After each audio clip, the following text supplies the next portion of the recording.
Roseanne, welcome back. Thank you so much. This is exciting. I love this topic.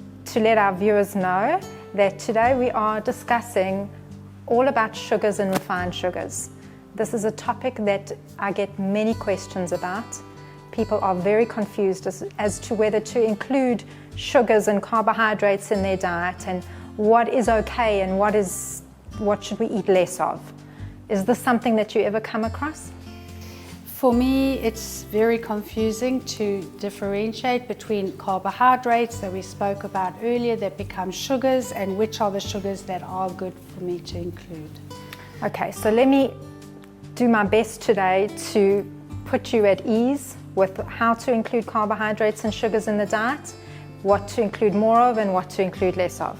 Perfect. So, as human beings, we require glucose in our blood in order to live a normal, healthy life. In particular, our brain and our kidneys predominantly uses glucose, which is the byproduct of carbohydrate digestion, as the main fuel and the main resource in order to be able for us to think and to live a healthy life. However, if we have too much, then obviously this leads to diseases, and it also leads to a lot of inflammation in the body. So when we focus on carbohydrates, the type of foods we are looking at, as we discussed previously, are more the whole grain products. We're looking for foods that are as close to their most natural form as possible, not too processed, because then our body works that little bit harder in order to be able to digest them, and this allows for us to absorb the other nutrients from the food that we wouldn't be getting if we were eating a more processed product. Okay, so examples of carbohydrates which naturally have glucose in them, which we need, or sugars, which is the more commonly accepted term, are your oats and bread and pasta and potatoes. There are a lot of starchy vegetables that fall into this category as well. Things like pumpkin, butternut, sweet potato. I'm also thinking of things like green beans and corn and peas. So even though some of these may also be legumes, there are also very high portions of carbohydrates, but they're healthy. Okay. But from understanding that, it seems like actual sugar, because we're getting the sugar from elsewhere, is where we need to be more limited on sweet.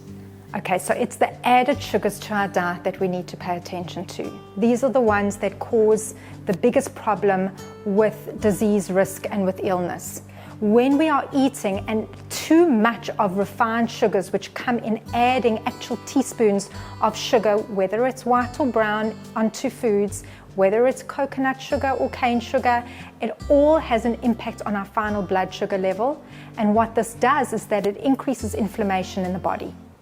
Our body naturally, as I said, needs sugar, but the way that our body processes this is by releasing a hormone called insulin. I'm sure you've heard of that, okay, into the body in order to maintain our blood sugar or our blood glucose level at the right level for health. When we overconsume even the healthy carbohydrates, when we are eating products or adding foods in which have too much sugars, be they whole food sugars or refined sugars, this forces our body to increase insulin substantially. And there is a ripple effect from this that continues over time that leads to chronic disease and illness. So if I'm going to choose a fruit as a natural sugar, how many fruits can I have in a day? A very good question. So everybody needs slightly different amounts, and the general guidelines are to include about 3 fruits a day, lots more vegetables as well. And when you are eating a fruit, you don't want to have more than 1 or 2 portions at a time to ensure that you are not increasing your blood sugar level too high. So for example here, I'm going to make a delicious smoothie for you. I'm so happy for that. And what I'm going to show you is, for example here, is about 5 medium-sized strawberries.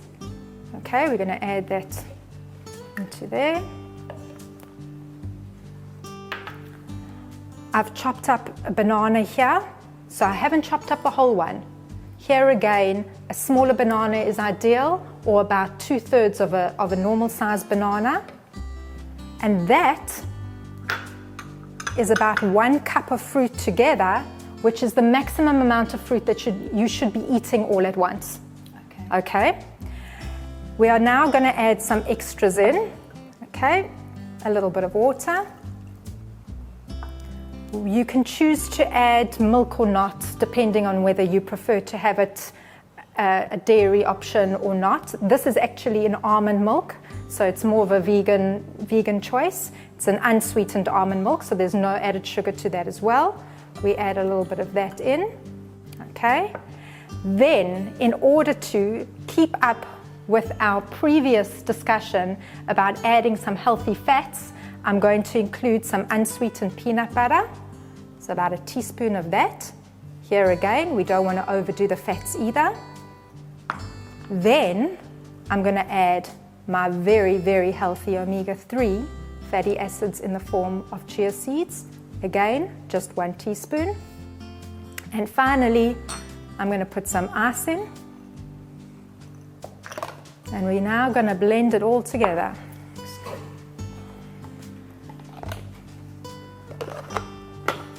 So this is the perfect amount for one person for one serving. Correct. Look, if you are diabetic or if you have any blood sugar concerns, it would be important maybe to have half of this instead of the whole amount.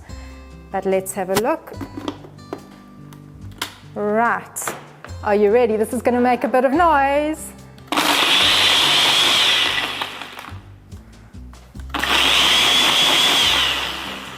Right, let's have a look. Okay, so ideally we want it a little bit more thick than this, and perhaps I can get a glass in order to empty that out for you.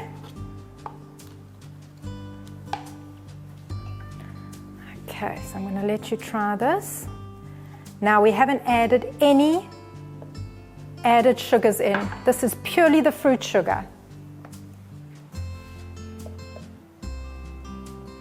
How does that taste to you? It tastes good to me, but I like it sweeter. You like it sweeter, okay. So this is many people's complaints, and there are some fruits that are a little bit sweeter than others. You could potentially then add something like mango in if you wanted a bit sweeter. It's interesting though, when you start reducing sugars and added sugars in your diet, your body gets used to a more natural sense of sugar that is not as sweet.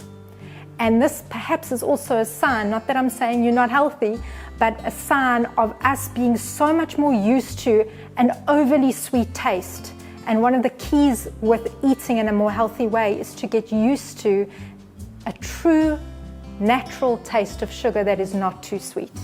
So that's a great tip. It means that if every day I have a portion of a smoothie in the morning, my body will acclimatize to wanting that extra sweetness. Absolutely. When we remove a lot of these refined sugars that are added sugars to the diet, and they get used to the taste and flavor of natural sugars, your sense of sweetness, your taste of sweetness adjusts accordingly. So it's definitely well worth a try. That's amazing.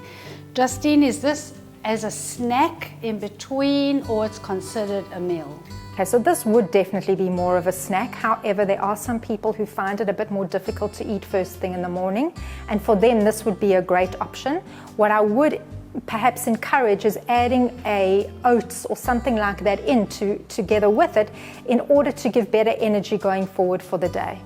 That's a great idea. Okay, so that is one example. The last thing I want to discuss with you, which I think is very important, is understanding how to read food labels. Because very often we are not aware when we buy and purchase foods what ingredients there are in it. And when we are able to identify this, then we can make a truly informed decision based on what we want to be including and what we would rather avoid. When we're looking at the food label of a product, which is in general going to be more of a processed product, we have a list of different items on the nutrition label. You'll see calories listed, you'll see fats listed, protein, carbohydrate, a whole list. What I want to focus on with you today is what it says according to carbohydrates and sugars. So if you have a look at this label, it has got broken down all the different ingredients, and I want you to focus on what the total carbohydrate content is, which here it says that per serving, which according to this is a 240 ml serving, it has 27 grams of carbohydrate. That means if you have that serving size, which is just under a cup, you are going to get as much as 27 grams of carbohydrate. However, what that means further broken down is that when we look at the total sugars, there are 25 grams of total sugar in the product, but it further breaks it down and says that this includes added sugars of 23 grams. So that's bad, right? So when it says added sugar, this is refined sugars on top of what happens to be natural.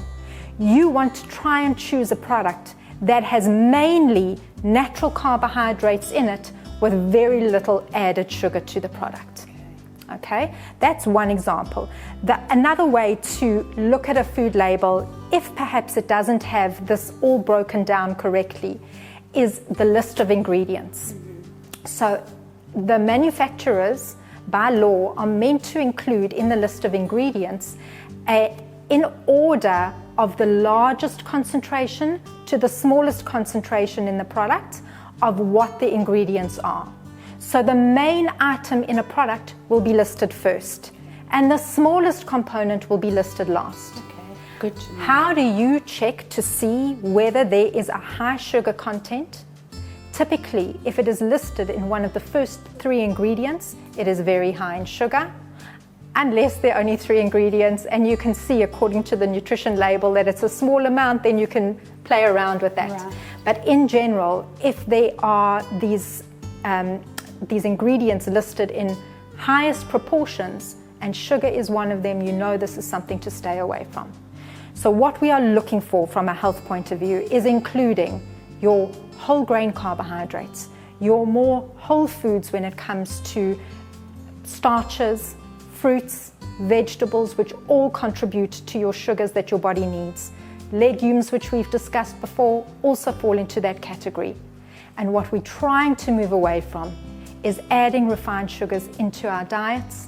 For example, adding sugar into tea and coffee.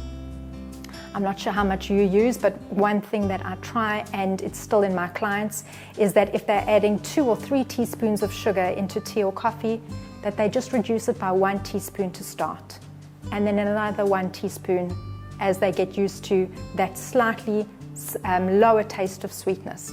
Until eventually, hopefully, they can reduce it altogether and eliminate it and actually enjoy the taste of the coffee or the tea without that added sweetness. So on the food label, again, just to go over it for myself, the most important thing is to look at the total carbohydrates and the added sugars and of course the rest of the ingredients that are in there. But that's typically what we're looking for. Absolutely, absolutely, yes. Okay, I can remember that, important. Okay, good. I hope that gives you some practical advice and you're able to implement that. What we are looking for when it comes to reducing refined sugars is decreasing the inflammation that we're seeing, as we've discussed before, reducing chronic illness, reducing chronic diseases that all stem from us overeating these kind of products. One last thing, and I know you've mentioned it and asked me before in previous talks, it's all about portion size.